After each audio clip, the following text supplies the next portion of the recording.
6,570 pounds, Prowler 27 BHS, bunkhouse with super slide. Should fit nicely into half-ton towability here, obviously assuming proper capabilities on the truck. Coming in on trade here at Heartland RV of Coldwater, Michigan.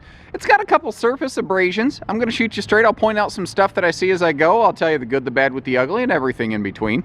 Folks just decided after using, and they used it quite a bit, but they took overall good care of it. Frankly, it's probably the best conditioned used Prowler I think I've ever seen in my career. They decided to really step up, and they were flopping out from this more basic entry-level kind of camper up to a beautifully well-equipped Cougar mid-bunk. So they're really moving up in the world of camping.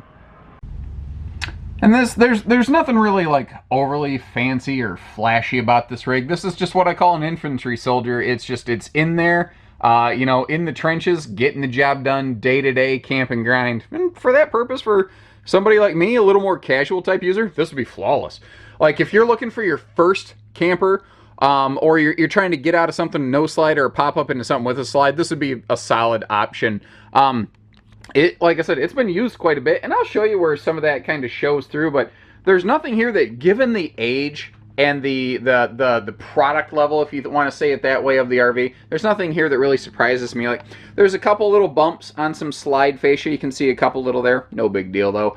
The sofa here has been used. You can see we're a little seam split, but again, pretty cosmetic. There's little slip covers you can put on there. And I'm going to go ahead and just get this stuff out of the way, because I just prefer to just shoot you straight, set good expectations. That way when you visit us here at Heartland RV, you know what you're getting into. Again, a couple little nicks on the edge of the dinette there, a little scuff or two on the face of it.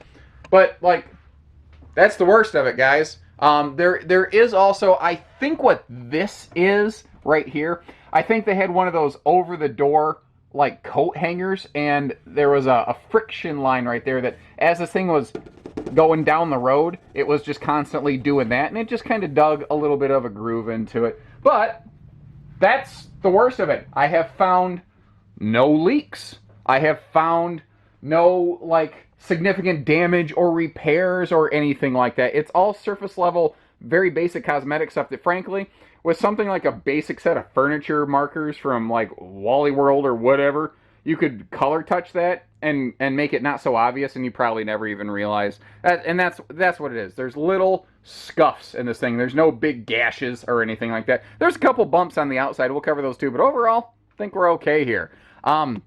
We got that skylight up top, giving us plenty of ambient light, and even with all the shades drawn because the sun's being tricky right now, it looks good in here. It's still nice and light and bright.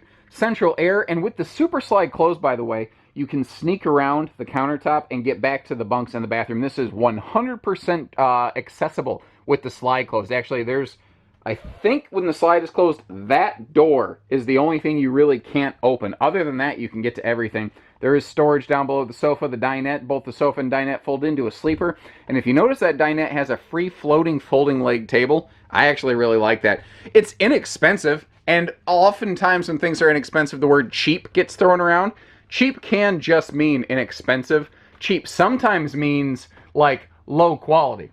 But in this case, with those folding dinette legs, cheap just means it didn't cost a lot, and those things are really, really effective. We'll look at the kitchen in a little more detail in a few minutes here. This does have centralized floor ducted heating, but they put the vents kind of out of the way, thankfully. And as we go over here, between the fridge and the bunks, you've got this handy big set of pantry space right here and some drawers below, which can also double as some clothing storage space. And this is a little bit older, before the double bunkhouse kind of took over. So this still has what I call a Jack and Jill bunk, which I don't think was ever an industry term, but whenever I say it, people know what I mean. The good news here, with the single over double, the kids can climb themselves in the upper bed. You don't got to throw out your rotator cuff throwing them up here. Plus, when is more storage ever the wrong answer? And the answer to that is never is it ever the wrong answer. Porcelain flush stool in here, which is actually quite a nice positive surprise in a basic entry-level camper like this. Bathroom, simple but smartly appointed. There's nothing that's lacking in here. Skylight, medicine cabinet, you know, shower surround paneling. It does all those essential things very nicely. And like I said, I can see that it's been used. but it's also been kept pretty clean. You know, I don't see where like they just left it dirty. The sinks and the shower, you know, isn't all soap scummy. They did a good job taking care of this thing. Couple things here as we work our way over. I'll get those slid open in just a second, but this does have sliding privacy pocket doors for the bedroom, as well as a spinning entertainment center, so you can flip that TV around at nighttime, as you can see right there. So I've got the TV kind of half spun around so that you get the idea, but obviously you got doors, not curtains. That is a DVD Bluetooth stereo system. This was made before a lot of your streaming stuff was kind of made popular. Working our way around, I like that extra shelf sunken back. Let me get up here closer so you can see it. Right here, that extra shelf sunk back in the overhead cabinets, because it gives you extra space for like cans of soup or small boxes. But if you have tall stuff like cereal boxes, you still have room in here. That is really, really smart, actually. And I wish that's something I'd see more brands do. And that spice rack is handy as all get out. You'll always find a thing you can put up there. It doesn't matter what it is. The countertop here is really dominated by a big sink. But, man, a big sink is a handy thing to have in a camper. And you can always just kind of make or get like a wood cover to put over that. I like the little kind of bump out the radius work on that, though. Nice little touch. Now, down here, a couple interesting things. Like, you can see good drawer space and whatnot. I don't believe these are the factory drawers, because I know this brand, and they actually use pressboard drawer boxing with a sticker wrap on it most of the time. So, another thing I noticed, I believe that whoever owned this, they were pretty handy with some stuff like this. Because when I got over here, when I first opened this, I went, what the crap? Like, why is there a hole cut in this? And then I realized it's a trash can holder. They made, I don't know if they made or it was from the factory, but they built their own little trash can holder. And I thought that was kind of smart. But if you're not interested in that, you could always remove that or replace the drawer. Because right over here, you've got a huge space for a wastebasket, which is also kind of cool. Another nice touch here that you don't usually see in this class is a light switch for the light above the bed in the bedroom of this thing. As dumb as that sounds, this is the kind of class category and budget range where you don't normally get little things like that. Like, I like that it has a full overhead cabinet, not just a shelf. I've described this thing as a more basic entry-level camper, and very often people interpret that as derogatory, and I mean it more factually. There are different, you know, budget ranges, different sizes, different levels or grades of campers, and that's fine. Kind of like there's, you know, compact, mid-size, and full-size sedans. Calling something a mid-size sedan is not, you know, derogatory. It's just factual. That's kind of what I mean here. It's a basic camper, but it's got a couple smart features about it. There's nothing to be ashamed of here. So real quick, I was just getting ready to step outside, and I try to be blunt and transparent to a fault when I'm doing these videos, and I noticed something. I thought it might be just a visual optical illusion, but I kind of put my foot on it. I don't even think it's showing up on camera. But there is a slight crowning of the floor right here, and if you don't know what that means, this should all be just perfectly flat, but if you put a level on it, you would see that it actually tapers down slightly. What that indicates to me is they probably could have or should have put one extra outrigger on here. That's something that like our J-Flights and Cherokees and Catalinas and Wildwoods are good about. They put a lot of outriggers out there to support the floor and the walls. This is a less expensive brand. They probably put a few less things where you can't see them on here, and at the end of the day, this is okay. It's not ideal. Obviously, it hasn't caused structural issues or leaks. And remember that every RV is built with an expected lifespan. So this may be part of the expected life cycle of this RV. I just want you folks to be aware of it. I don't think it's anything to really get too in a yank about. But I know that if I was the person coming to buy this and I discovered something like that and no one ever made me previously aware, I'd be pretty hot about it. And I just hope you appreciate that kind of decency and transparency that we conduct ourselves with here at Haylets.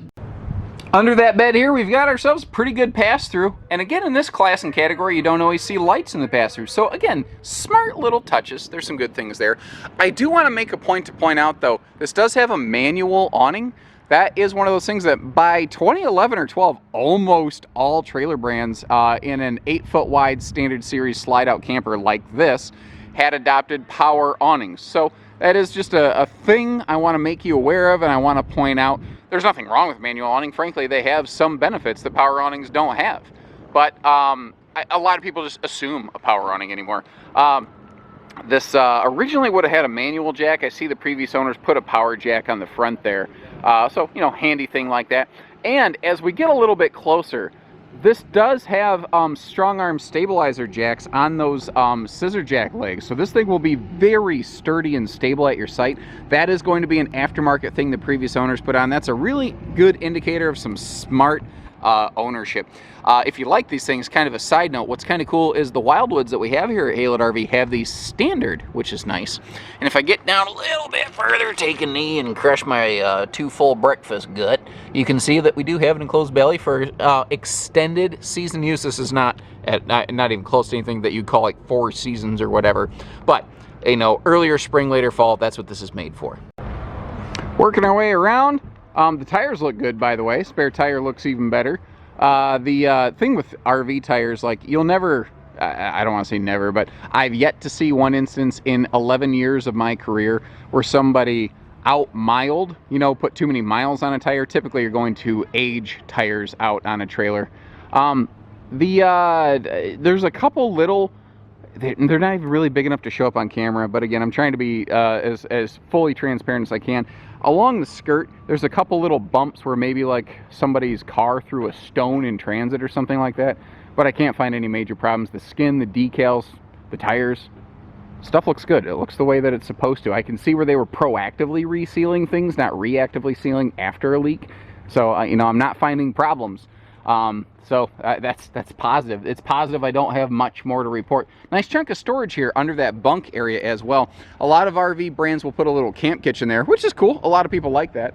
But there are a ton of people just who go, hey, can I get the same thing but with storage instead of the camp kitchen? I don't want all that stuff in there. I don't care about that. I cook on the campfire.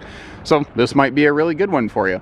Well, like I said, guys, you know, no thrills, no frills, but no major problems either. Just a solid camper. And I don't know, maybe I'm biased, I think a decent price tag, but the way that we've been rolling these things out of here, I think that our pricing speaks for itself. So give us a call, we'll get you camping. Take care, stay safe, have fun, and happy Haylett camping, everyone.